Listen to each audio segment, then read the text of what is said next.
5 साल की छोटी सी बच्ची भक्ति अपनी माँ के साथ रहती थी। भक्ति के पिता की मृत्यु बहुत छोटे में ही हो गई थी।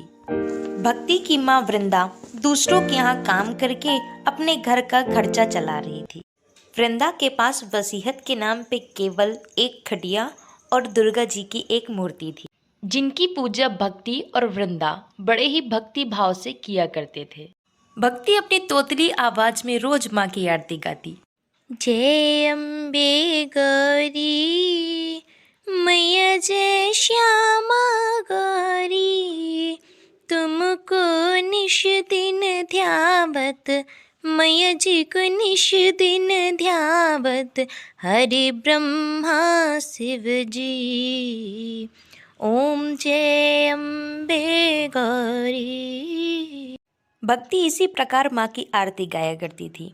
एक दिन भक्ति ने वृंदा से पूछा, माँ एक बात तो बताना, ये जो देवी माँ है वो किन की माँ है? बेटा, देवी माँ तो सबकी माँ है, वो तुम्हारी भी माँ है और मेरी भी माँ है, पूरे विश्व की वो माँ है। बेटा, हम सब उन्हीं की संतान हैं। तो माँ, जब वो मेरी भी माँ है तो मुझसे दूर क्यों रहती हैं?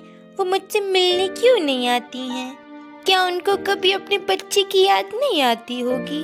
उन्हें तो हमेशा मेरे पास रहना चाहिए था ना माँ, जैसे तुम मेरे पास हमेशा रहती हो। बेटा, माँ भी हमेशा हमारे साथ रहती है, वो हमेशा हमें देखती है, बस हम ही उसे नहीं देख पाते। जिस दिन हम अपनी भक्ति से उन्हें प्रसन्न कर लेंगे ना, तो हम भी उन्हें देख पाएंगे और वो हमारे साथ रहने लगेंगी। अच्छा भक्ति बेटा, अब मैं जाती हूँ काम करने के लिए, तुम घर में अकेले हो तो अच्छे से रहना। वृंदा की ऐसी बातें सुन करके भक्ति तुरंत बोल पड़ी, ठीक है माँ, आप नहीं हो तो क्या हुआ, मेरे साथ देवी माँ है ना, वो मेरा अच्छे से ख्याल रखेंगी और आप अच्छे से जाइएगा काम करने के लिए, और हाँ, जल्दी लौट के आइएगा और आते वक्त ना मेरे लिए कुछ खाने को ले आइएगा। अच्छा ठीक है, मैं ले आऊँगी। ऐसा बोलकर भक्ति की माँ तुरंत काम करने के लिए निकल जाती है। ऐसे ही कुछ दिन बड़े मज़े से बीत रहे थे, लेकिन जो भक्ति के साथ होने वाला था उसकी कोई कल्पना भी नहीं कर सकता था। एक दिन भक्ति की माँ की तबीयत बहुत ज़्यादा खराब हो गई। माँ, आप ना बिल्कुल भी चिंता मत करो, मैं देवी माँ से प्रार्थना करूँगी, वो आपको जल्दी ठीक कर देंगी। भक्ति अब अकेले ही माँ की आरती गाया करती। ओम जय अम्बे गौरी मैया, जय श्यामा गौरी,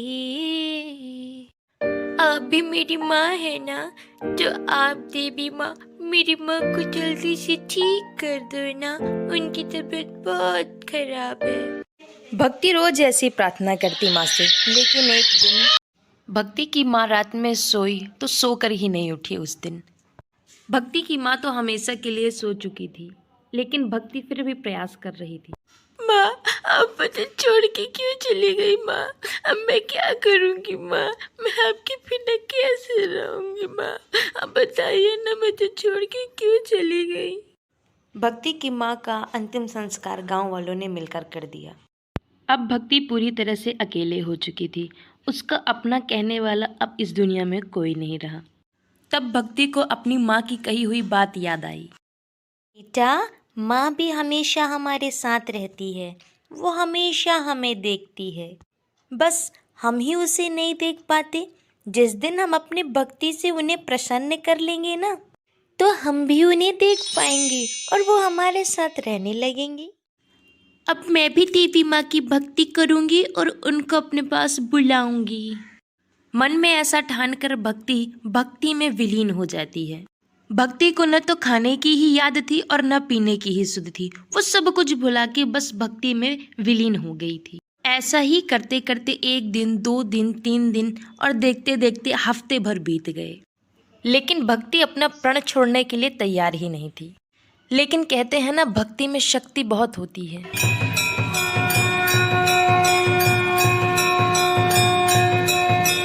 लगता है मुझे अपनी बच्ची की भक्ति से प्रसन्न होकर उसके पास अब जाना ही पड़ेगा।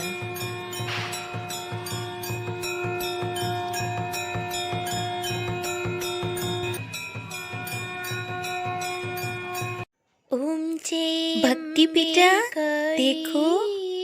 दादी, आप कैसे आई? भक्ति बेटा, मैया तुम्हारी भक्ति से प्रसन्न होकर के मुझे तुम्हारे पास भेजती हैं। जब आप मुझे छोड़ के नहीं जाओगी ना मम्मा जैसे?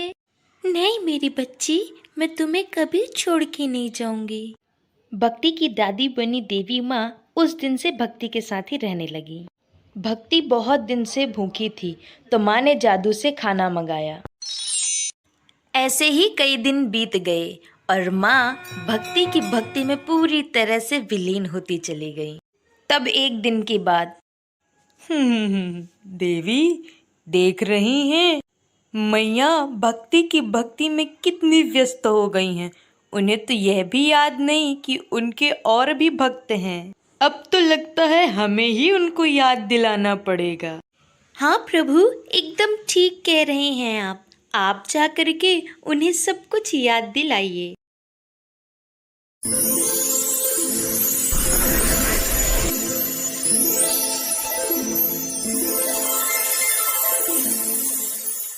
आपके आगमन का कारण हमें भली भांति ज्ञात है। समय आते ही हम अपने धाम वापस आ जाएंगे। माँ ने शिवजी की ओर नहीं देखा, क्योंकि ऐसा कहते हैं कि शिवजी माँ के जेठ हैं। इसी कारण से शिवजी माँ की ओर नहीं देखती हैं। ऐसा सुनकर शिवजी अंतर ध्यान हो जाते हैं। भक्ति के साथ माँ कुछ दिन और रुकती है, फिर इसके बाद एक दिन एक चमत्कार करती है। अपना प्रतिबिंब भक्ति के पास छोड़ करके माँ अंतर ध्यान हो जाती हैं। भक्ति भी अपनी दादी को पाकर के बहुत खुश होती है और इस प्रकार से भक्ति अपनी दादी के साथ ही रहने लगती है।